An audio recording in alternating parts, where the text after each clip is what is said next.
સુરત જિલ્લાના પલસાણા તાલુકાના જોડવા ગામ ખાતે રોડનું કામ ચાલુ હોવાથી લોકોને પડતી ભારે પરેશાની. જોડવા પાટિયાથી જોડવા ગ્રામ પંચાયત સુધીનો સીસી રોડ આશરે 4 કરોડની ગ્રાન્ટથી મંજૂર થયો છે. રોડ ઉપરની ગટર લાઇન તૂટી જતા રોડ પર ગટરનું પાણી ફરી વળતા અનેક બાઇક સવારો સ્લીપ થયા. સવારથી સાંજ સુધીમાં 50 જેટલા બાઇક સવાર લોકોની બાઇક સ્લીપ થઈ.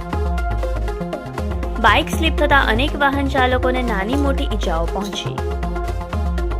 આ ઘટનાઓથી વાહન ચાલકો અને સ્થાનિકોમાં ભયનો માહોલ છવાયો.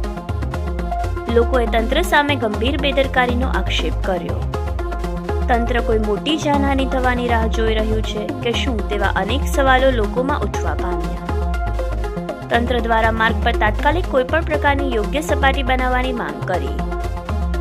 તંત્ર દ્વારા વહેલી તકે કામગીરી કરવામાં આવે તો અનેક લોકો અકસ્માતથી બચી શકશે.